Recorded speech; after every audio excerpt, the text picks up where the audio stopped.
Hey guys, welcome to a new video. Like, comment and subscribe if you enjoy. Without any further interruptions, enjoy the What If. Chapter 3. Hiruzen took a moment to gather his thoughts. The vibrations he felt, from the suppressed laughter of his Anbu, didn't help matters. They'd often been witness to Naruto's unique brand of Naruto-ness and often found humor in the boy's innocent and blunt manner. But this was something else. He cursed not having Bawako here as she helped him have the talk with each of his boys. He looked at his surrogate grandson waiting patiently for a response and sighed internally. Why do you think you're developing a fetish, Naruto-kun? Hinata-chan and I were just sparring and I was distracted by her toes. They were painted and I thought they looked nice. I almost got kicked in the head because of it and I figured that might be a sign of something. Well, Naruto-kun, you are getting to that age where you are starting to notice people you are attracted to. That often includes various features. It doesn't really rise to the level of fetishism and you won't know you have a genuine fetish, instead of just a preference until you start having sex. Which you should not, you're too young. Of course, I give it until I turn 16. I've already asked 4 girls if they'd be interested. Hiruzen could only quirk his brow at that. How'd that go? I think I got 3 maybes and a no. Sakura-san seemed really put off by the idea. I think Tenten-san just didn't like the presentation. Naruto-kun, some might find such explicit requests objectionable. I know that now. Hinata-chan informed me as much. I think I should have asked her first, then I could have amended my approach. You could have simply not done it. How will girls know I want to have sex with them in the future unless I tell them? Naruto said as if his grandfather figure was being ridiculous. Just always remember, if they don't seem interested, don't pressure them or continue to pursue them, okay? Hi, why do I have to wait to know if I have a fetish? Hiruzen really wanted this part of the discussion to be over but answered the boy anyway. While the colloquial meaning has changed, by the strictest definition a fetish is a sexual obsession that presents the only method of climax for the person beholden to it. Now, my second question. I'm still having some trouble with my footwork. Do you know a method of how I can improve it? I actually do. Training Ground 27 has a series of poles high off the ground with just enough room for your feet. They also tend to sway in the wind. Practicing your kata on them will help improve your balance and footwork. Do be careful, though, the falls can be painful. Thanks, Oji-san. Anytime, my boy. I'm actually glad you stopped by. I'm going to be calling my students back in the next day or 2. Do you think you could create a multi-tiered encrypted message for one and the diagnostic bead you made for me for the other? Hiruzen asked and then saw the internal debate going on. I know you said you wouldn't just create them for anyone, but seeing as how her book helped you make it and it'll stoke her curiosity, I was hoping you'd make an exception. Okay, Oji-san. But I'll put a clone on that one. That's fine. I'm sure the craftsmanship will not suffer. What should the message say? Hiruzen only smiled. Team 10 were at their training grounds awaiting the arrival of their sensei. Each had gotten there early, having it drilled into them they should always be there before their sensei, superior, arrives, as it shows they are serious and dedicated. Shikamaru was watching the few clouds in the sky, the sun having only arose barely 2 hours ago. Choji was munching away on some chips. Ino was silent and pale, holding a bento box as if it were an explosive tag. Her entire vibe was off. Asuma immediately noted his lone kunoichi didn't seem right and wanted to know why. Ino, what's wrong with you? And nothing, I'm fine. She wasn't. She could shake the visitor that paid her a visit as she made her way to the team meeting. Just thinking about it sent chills up her spine.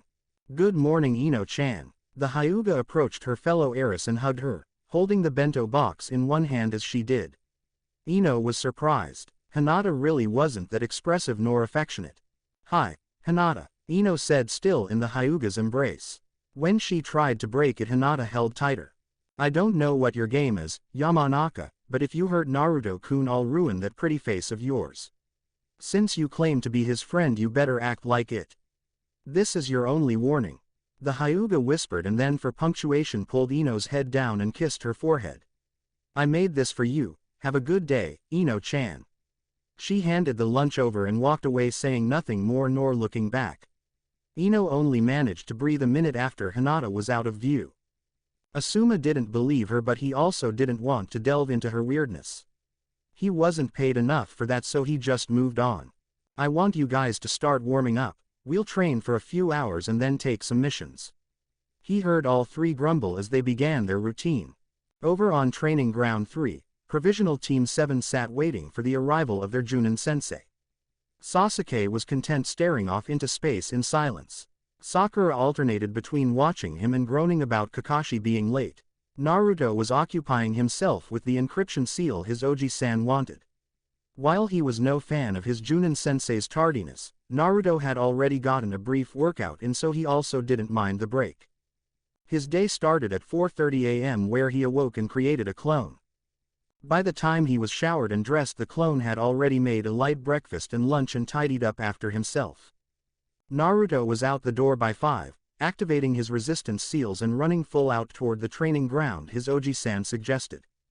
Once there, Naruto did a series of stretches and strength-building exercises before he climbed upon the poles. He started slowly and instantly realized how this would help, as not all the poles were sturdy. Naruto worked, gently increasing his speed as he performed his kata. He slipped a few times but managed to grab a pole and not fall to the ground entirely. It was a brief session, so he only focused on his taijutsu, not knowing what Hatake-sensei would be assigning them. He left that training ground at 6:45 and arrived at Training Ground 3, via Shunshin, moments later, but remarked the jutsu still needed some work. He'd assign a few clones to it later. He arrived first, Sasuke and Sakura arriving in tandem. After about 30 minutes of waiting, Naruto began working on his extra assignment. The encryption was meant to be a challenge for an acknowledged seal master, Jiraiya the Toad Sage. Since he learned of his burden, Naruto had taken to looking at the seal on his stomach. He hadn't deciphered much, only that it was 2 4-trigram seals overlaid on top of each other to create an 8-trigram seal. It was supposed to sporadically filter some of the Kyuubi's chakra, but the filter couldn't handle much. Naruto planned to improve upon it. There were multiple fail-safes, include a key to strengthen or loosen the seal. He planned to create a key as he wasn't comfortable with someone else being able to decide such things about his seal. He also noticed 2 foreign chakras housed in the seal. But that was it, really. Naruto figured if his father could create such a seal in the heat of battle, a good but flawed seal. He acknowledged his father was a genius, so any shortcomings of the seal was likely due to the time crunch. But if his father could create a moderately advanced seal, Naruto figured the Toad Sage could handle something a little more difficult. So, Naruto was designing the seal. Not on paper, he'd only draw the seal once his plans were solidified.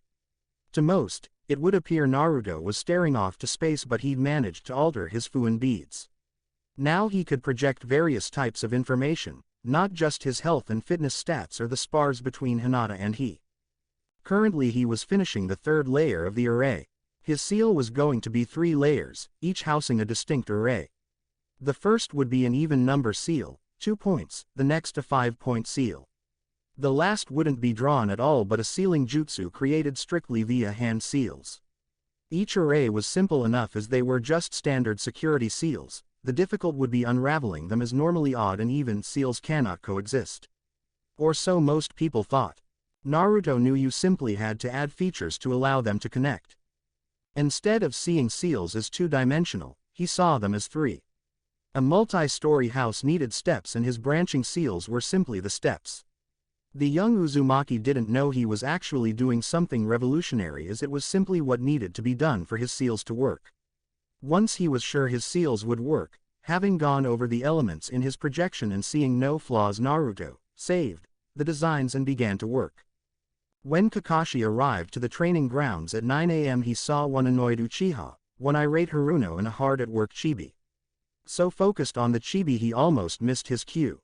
Ma, I got lost on the road of life," he said, and added an eye smile. When he opened his eye he saw Chibi create a shadow clone, hand it whatever he was working on, and then walked over to Kakashi. "Hatake-sensei." "Yes, Naruto. Will your delays be a recurrent feature of our meetings? I am responsible for much of my own development and would like to establish a routine that doesn't interfere with your plans." This threw Kakashi for a loop. He'd expected some griping and some groaning, but not acceptance. Chibi was confusing him. Life is unpredictable, so getting your own training in isn't the worst idea. Just make sure it isn't so strenuous you can't function at near full capacity. Matter of fact, what is your routine? He asked and was handed a file Chibi pulled from a storage seal on his wrist. I didn't do the full regimen today, but I've also added training in Training Ground 27. Kakashi flipped through the files. It was quite comprehensive and something in particular caught his eye. Do you still have our resistance seals on? Hi. Drop them for now, I'll be testing your abilities and I want an accurate measure. That seemed to spark a bit of interest in his blue eyes. Measure? How will you be measuring us? With my eye, of course. We have a different understanding of measurement, Hataki-sensei. Kakashi wasn't sure, but he thinks he just got burned. Trust me, it'll be fine. Now, the rest of you, what does your training routine comprise? Pre-run stretching, run around the Uchiha district. Push-ups, sit-ups, pull-ups. Then I run through my various kata. Every other day after the academy I change between shuriken and ninjutsu, then a cool down. Sasuke said, and Kakashi nodded and then looked to his kunoichi. Whatever we do at the academy, sensei. He blinked and then smiled. Sakura, I want you to start joining Naruto during his morning training. Just the academy workouts are not enough. Hi, sensei. When do you start your training? 5 a.m. What? 5 a.m. Hataki-sensei. She may have trouble hearing. I notice her voice goes up in a pattern I've yet to decipher. Sakura-san, I know the standard Konoha shinobi sign language. Would it be easier to communicate that way? The Pinkett looked offended at the Uzumaki's words. Sasuke smirking was not helping matters. I hear just fine. Why do you start so early? I have a lot I wish to accomplish. Really? Because your grades weren't that good. Sakura pointed out. Your grades were better than mine and yet we are both genin. I am not afraid of hard work, but I am selective with what I'll work hard at. Alright, good point. Now, before we take our first mission, I want you guys to spar with each other so I can see your skills. What are the rules? Sasuke asked. Taijutsu and weapons, no maiming or killing blows. Sasuke and Naruto, you'll go first. Kakashi ordered and watched as the two boys entered their stances. Sasuke's was a familiar one, but Naruto's was not. While it was noted in the file the Sandaime gave him, Kakashi still didn't know the form. He was confused when he saw Sasuke go on the offensive. His was a counter-attacking style, but he quickly reasoned the boy was used to being physically and technically superior to his classmates. Kakashi observed that might be a habit in need of correcting. Sasuke was technically proficient and with decent power and good technique. He could see, however, the boy was getting frustrated as Naruto simply remained on the defensive and avoided or blocked all of the Uchiha's strikes. After an extended exchange, Sasuke disengaged and created some space. Hataki-sensei, have you seen enough of Sasuke's skills? Can I attack now? Kakashi simply nodded and witnessed Naruto unseal two metal rattans, holding each one in a separate hand. Annoyed by his performance and alerted by Naruto's request to attack, Sasuke decided to go on the initiative. He ran towards the Uzumaki again and tried to punch him with a straight right. He received two strikes, one just above the elbow and another above the knee, from the same rattan as Naruto circled away from Sasuke's strike. Without pause, Naruto used his other rattan to strike Sasuke's tailbone, causing the boy to bend backward in pain. Now fully behind Sasuke and not wasting any time, Naruto aimed for a high kick for Sasuke's left temple. Only Kakashi's superior speed and reflexive softened Sasuke from getting knocked out. Seeing how close he was to getting kicked in the head, Sasuke went wide-eyed for the briefest of moments before he turned and glared at Naruto. You were never that good at the academy. That is incorrectly, Sasuke-san, he said, putting his foot down as Hataki-sensei finally released his leg. No, it isn't. You couldn't beat me when we sparred. I could have if I'd undid my resistance seals. Then why didn't you? Sasuke asked, getting annoyed. Because I would have beaten you due to being physically superior. I wanted to improve my technique, and since the academy is meant for training and wins or losses didn't really matter, there was no point to decreasing my burden. So, you were holding back the entire time? Sasuke asked in mild surprise. Naruto had been one of his toughest fights and he didn't know how to feel about the blonde not giving his all. No, only the last couple of years. Alright, you two have a seat and I'll test Sakura myself. Both boys did as instructed and watched Sakura attack their sensei. She did well initially, solid technique, but she did start to tire faster than Kakashi would have liked. After a few minutes her form started getting sloppy, so Kakashi called a halt and had her sit next to the boys. As each of you know, this is a probationary team.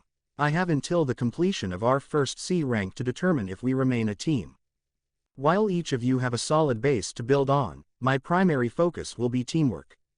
Drills, formations and the like. Until I am sure you can function as a team I won't increase your skills you may use recklessly. Now, let's go get a mission, Kakashi said and walked them to the mission assignment office. As they walked through the village, Kakashi was ever observant. His kunoichi was trying her best to speak to the lone Uchiha, but the boy wouldn't budge an inch. He'd have to work on that, on both ends. It wouldn't do for her to pester Sasuke, but he could open up and not be an asshole. He also noticed that neither of them seemed to be concerned or interested in Chibi. He finds that surprising given the boy incapacitated a Junin. That's damn impressive. Chibi didn't seem to mind as he was staring off in space before nodding his head at nothing and then creating a shadow clone that immediately departed. Team 7 eventually made it to the office and Kakashi selected 2D rank missions for his team to complete. Elsewhere, we find the Honorable Sarutobi Hiruzen hard at work on his daily briefing and other items of import. He works through the documents at a steady pace until he is interrupted by his assistant alerting him to Naruto's arrival.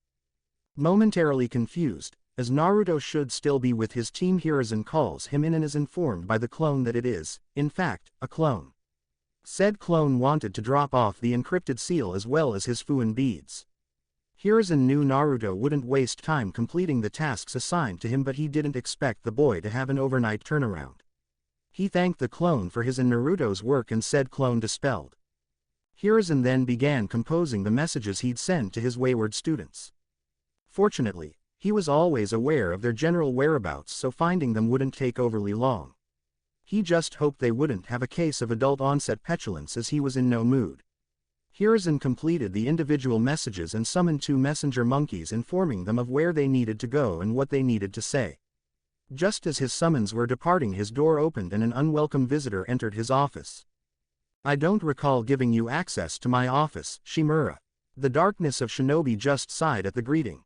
Granted, he was guilty of releasing the Uzumaki's status, he wasn't doing it to be evil.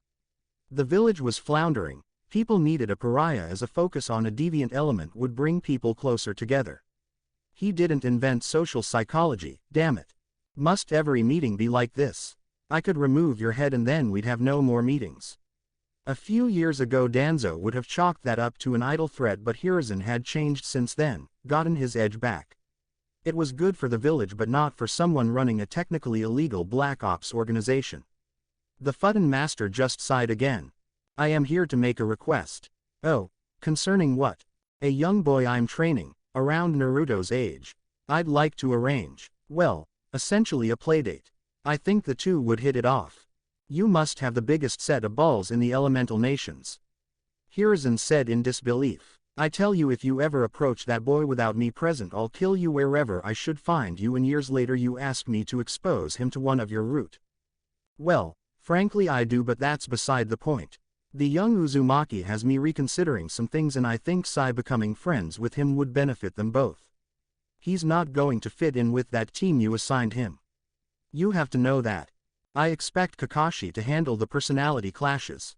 You can expect gumdrops from rain clouds, but that doesn't make it reasonable." Danzo saw Hiruzen give him an incredulous look he didn't understand. "What? I just didn't expect you to know what gumdrops were. Now you're just being an asshole." Hiruzen actually laughed at that. "If I do this it will be in full view of an Anbu guard." "That's fine, Hiruzen. This isn't a trick. I believe the boys can relate to each other and that's all." "Fine, come back tomorrow and we can set something up." Danzo nodded and left. What Hiruzen couldn't know was simply, Danzo had gotten tired. Too many hard choices throughout his life, and while he may not show it and people may not accept it, he was a firm believer in honoring those that sacrifice themselves for Konoha. It was why he respected Minato so much, even if he didn't support his appointment to Hokage. Outing his boy as a Jinchuriki was not an easy decision, but Konoha had lost something, its spirit was waning and he couldn't allow it to continue. He took a gamble and it worked but a little too well. People were fine bonding over their fear and revulsion for the boy. He predicted that, but he didn't think it would last this long. He thought Konoha residents were made of sterner stuff and would eventually get over it or notice Naruto looked like the only other person to have his exact coloring. He certainly didn't think he'd affect the boy's development the way it had. He believed in his root training, but he didn't think it was right for everyone. That choice weighed on him. While the boy didn't seem deterred and had the will of fire as strong as any, he was missing that spark that made people truly great leaders, and Danzo didn't know if he'd ever develop it. With the boy's skills in Fuinjutsu and chakra capacity, he'd be an S-rank shinobi given time to mature, but not all S-rank ninja can become Kage, and the idea he hobbled a future Hokage weighed the man down even further. By the time of the Uchiha massacre, Danzo wasn't the same. The massacre was his attempt to be his old self. But he'd just lost the taste for it. He didn't mind guiding future ninja, training them as best he could, but he'd lost his interest and desire for the game of shadows. It just wasn't in him anymore. Sai was the last and the youngest of his recruits. He just wanted to expose the boy to something else and believed Naruto might be able to do it. The boy was capable of making friends, though he seemed to have more luck with the opposite gender. Still, each boy would be good for the other. Sai was well trained and could give Naruto a different training partner, as well as allowing Danzo to feed some jutsu to the boy. He really didn't expect much of Kakashi. The man just had most perplexing thought process. It wouldn't be much, but if he could give the boys a friend in each other, it would be a good done without the need of a sacrifice, a concept that had been increasingly attractive to Danzo. While pulling roots in the field, 2/3 of Team 7 were annoyed. Sakura hated the dirty work and doing it under the nearing midday sun. Sasuke, while no fan of the work nor the working conditions, was bothered for a completely separate reason. Naruto Uzumaki was a mystery. A boy who couldn't be bothered to do theoretical work in school but could trap their sensei in a pre-planned fuinjutsu. A boy that never beat him at the academy but completely dominated him today. A boy that struggled, initially, with the clone jutsu but can make corporeal clones with no problem. And that was the source of his irritation. If you can make solid clones, why aren't you using them to speed this up? Sasuke asked, his emotional state shining through in his tone of voice. I find my pace acceptable, Sasuke-san. Sasuke-kun is right. Why not just make some clones so we can get out of here? Why should I do more work than the rest of you? Unless you are offering to compensate me, I am willing to entertain an offer. You want us to pay you? I would be doing more of the work, Sasuke-san. Isn't it reasonable I receive something in recognition of that fact? Getting done faster as the reward. Once again, I find my work rate acceptable. They are just clones, they don't cost you anything. Maybe not, but I have a resource you wish to exploit. I am agreeable to that if you have something of equal value to exchange. I'm not giving you anything, Sasuke said, offended by Naruto's reasoning. That's fine, Naruto said, never pausing his motions as he continued to work. Kakashi was overlooking the discussion from a tree and let out a soft chuckle. It was mercenary, but he couldn't fault Naruto's position. He would be doing more work and the other two just expected he'd be okay with it. He wondered what they taught at that ninja academy if the two weren't prepared to haggle and barter. Negotiation was one of the most important skills a ninja could have. Unless it was the mission, violence really was to be a last resort, though many people ignored this. He was glad one of his students understood that, even if the boy was trying to finesse his teammates. Kakashi might be zealous in his belief in teamwork, but he wasn't a mark. If the other two wanted Naruto to do more work, then they'll have to make an arrangement. Kakashi's keen senses alerted him that he had a guest on his tree branch. He didn't appear bothered, but he did check his students before he acknowledged the guest. Chibi really was adept at the shadow clone jutsu. Are you the real or a clone? Clone, Hataki-sensei. And what can I do for you today, Clone-kun? Boss was curious about the book you were reading. What's it about? Oh, this. Adult things. Like intervillage trade during a speculative crisis. Who knew tulips could be so significant? No, not adult like that. Adult-like relationships. Romance novels. I think Sakura-san used to read those during breaks at the academy. That doesn't seem very adult. Kakashi almost snorted, but snorting is uncool. However, He couldn't let Chibi think his precious Aika Aika was like some crappy dime store romance novel. This stuff was the very height of erotic literature. Sex. Kai, Clone-kun. The book is about sex. Oh, cool, can I read it? Where could I get a copy? They don't sell these to kids. I can buy weaponry. I can make an explosive array powerful enough to level the Hokage monument. That seems irrational. Can I just borrow yours then? Ma. Why so interested? Aren't you a little young for this? For one, it is interesting enough for you to split your focus during an official mission. Additionally, research. Hi, I have presented multiple women with the offer to engage in sexual intercourse. I may even get to date a kunoichi named Anko-chan. That last part made Kakashi react. Wait, time out. You asked out Mitarashi Anko. Not exactly, but she did say she'd consider it when I am older. Kakashi could only stare at the clone, wondering if he really could be this lucky. He needed to be sure. So, what about the Aika Aika series will aid you in research? While there are guides to help perform sexually, fiction can aid in creativity. Yup, Chibi was a pervert in the making.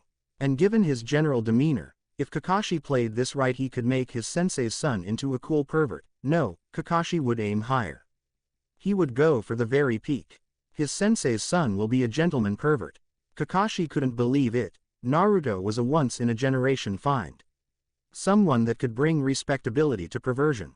Seeing the clone of his favorite student staring at him, Kakashi spoke to continue the conversation. He recalled the boy having multiple offers out and wanted to get a feel for his preferences. So, of these offers Naruto made, are all of them kunoichi? He saw the clone nod. Why? I could say it was proximity, being around, mostly kunoichi. But more so, boss likes pretty girls that can fight. Those words triggered a long-forgotten conversation Kakashi once had with his sensei. Sensei, why do you like Kushina-san so much? She's the exact opposite of you. I wouldn't say she's the exact opposite. Kushina can be a wonderfully kind and caring woman. And yes, she can be quite violent as well, but what can I say? I like a pretty girl that can fight. You'll be the one, Chibi. I'll make sure of it. Kakashi thought as he simply nodded at the clone's words while plans on top of plans formed in his head. What Kakashi couldn't know is that his resolve sent a shiver down the backs of several kunoichi who all simultaneously had a single thought: Kakashi bastard. They didn't and wouldn't know why for days to come.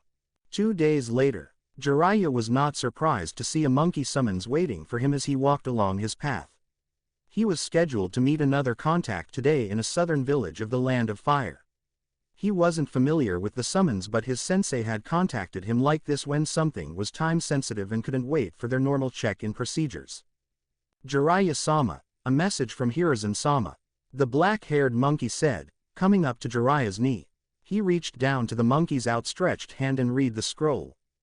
Jiraiya, contained within this scroll is an encryption seal designed by your godson and our most recent acknowledged seal master.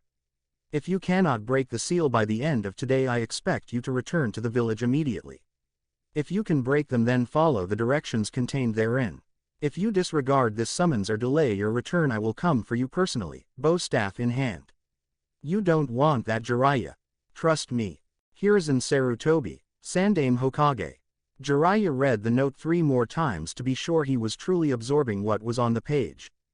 His godson, Minato's boy, was already a seal master. At 12, that's prodigious even for an Uzumaki. A part of him just wanted to return, his sensei's test be damned, but another part of him, the seal master, wanted to see what his godson could do. Granted, if the boy didn't specialize in encryption, he likely wouldn't produce anything that complex for a decades-long seal master, but Jiraiya would show him the finer points of security seals when he returned.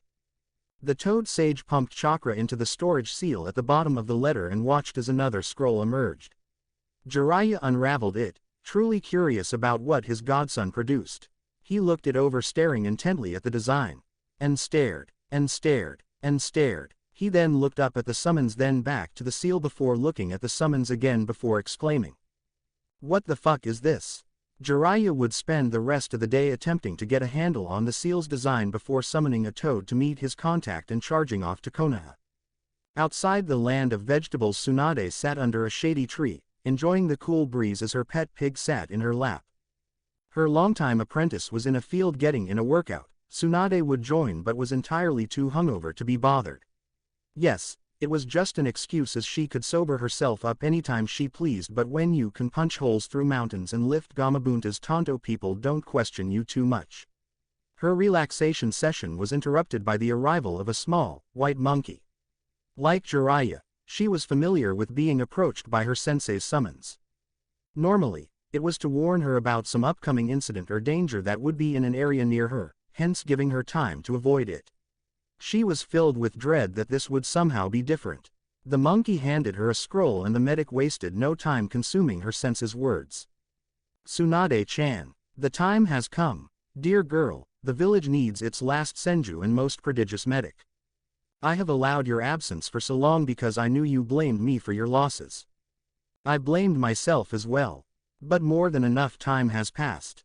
Not only will I be instituting your long-suggested medical ninja training program, but I have something that may interest you. In the seal contained below is the work of our newest and youngest ever seal master. Using your cousin Taka Senju's and your book for inspiration, at the age of 10 he accomplished something truly impressive. He is a genin now, and I know you two could do something truly wonderful together. Untold medical breakthroughs await Tsunade. Please come home. Sarutobi Hiruzen, Sandaime Hokage. P.S. Tsunade, if you should destroy the contents of that storage scroll in a bout of childishness, I will know and I will come for you. If you don't want to be dragged across the elemental nations by your pigtails, then please respect the work this young man did solely because I requested it of him. Tsunade knew it was serious when her sensei said he'd come for her personally. He'd never said that before, and even in written words she could tell he truly meant it. She performed her jutsu so she could be sober and unsealed the contents of the storage array. She saw it was 2 engraved beads on a string-like bracelet. Taking a closer look, Tsunade realized they were seals. She fed chakra into one and felt a foreign chakra enter her system, but one that felt like hers, so she didn't fight it. After the seal stopped glowing, she did it for the second bead and saw her current medical information projected right in front of her. She could also tell only she could see it. Tsunade wondered how she could have possibly been an inspiration for this before she remembered the diagnostic jutsu she had in her book.